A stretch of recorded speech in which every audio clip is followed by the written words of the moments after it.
Have you seen this before? Can you guess what it is? Well, this is a transliteration mushaf. A mushaf written using Latin letters. Transliteration, not translation, is a way of writing words phonetically, basically spelling out what they sound like. And this mushaf is written like this from beginning to end. And it is becoming more and more popular, especially in Western countries. It is supposed to enable those who don't know how to read Arabic to read and recite the Qur'an without having to go through the process of learning Arabic literacy. So, sounds like a good idea, right? Well, in fact, it is anything but. But why? Well, there are many reasons why this is a really bad idea. First of all, it is a very bad idea to take English as means to transliterate something as accurate and precise as a text written in Arabic, let alone the Qur'an. Why? Because English is incredibly inconsistent in how words are spelled and pronounced. So for example, they chose the letter I to represent kasra because of words like fill, bit, and so on. But then again, how about words like file, find, unique? How can we be sure which one the reader will choose?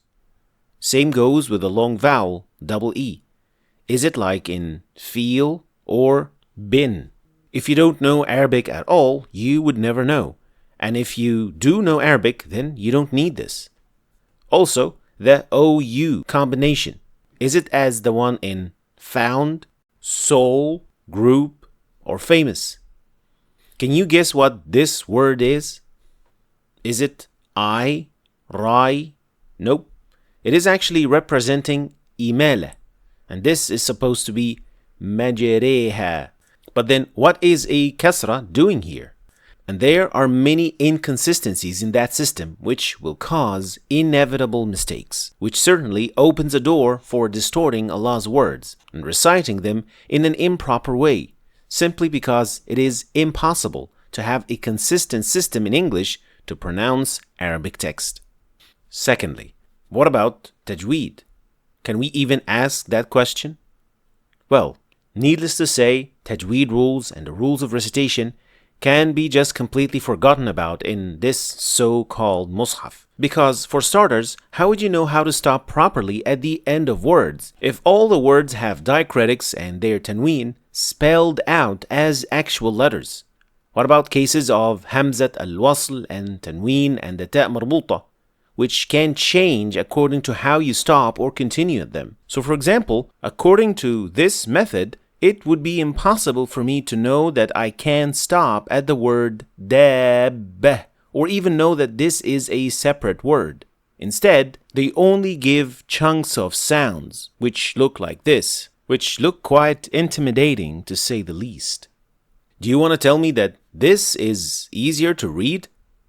I can guarantee you, if you don't know Arabic and try to read any of these, it will not even come close to what it actually is. Added to that, there aren't even stopping symbols to guide the reader where to stop or how to stop. I guess you just stop wherever. Oh, wait a minute. There is a period here, a semicolon there, question mark, even an exclamation mark. Where did these come from? Does the Qur'an have English punctuation marks? Of course not. And this is exactly what we mean. This is not okay and must never be accepted. Third, the Qur'an is revealed in Arabic, and it is only Qur'an when it is read and transmitted as Arabic text, not Arabic written in English or any other language or writing system. It is quite sad and actually ironical to the one who came up with this idea to write an ayah stating that the Qur'an is Arabic and then writing this very ayah using English letters with English punctuation. And before you think it, the reader is actually saying the words in Arabic, if he indeed managed to spell it properly. But do you really want to know what people think of this? Here is one of many comments I saw on a video promoting this mushaf. I need this English Qur'an. This is how many people see it, as an English Qur'an, while there is no such thing as English Qur'an. And before you know it, we will have the Chinese asking for Qur'an written in Chinese, the Russian, the Japanese, and even a Hebrew one. This is totally wrong. Qur'an is only and exclusively in Arabic, with all the meanings the word carries.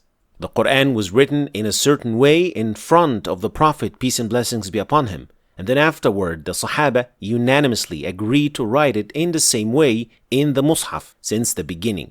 And then afterward, centuries of agreeing on the same system. We cannot just simply move away from this system, whatever the reasoning is. Fourth, a funny fact actually. Some versions of these mushafs have extensive guides to read them. A guide for the special Arabic sounds, as well as a Tajweed guide with some intermediate rules like tafkhim, tarqiq, mad, ghunna, and so on. So, if you are good enough to know all the sounds of these letters, as well as the meanings and application of these rules, then you must already be able to read in Arabic, or at least able enough to learn Arabic basics and read the Qur'an properly. I mean, why go through all this trouble for you to do something wrong?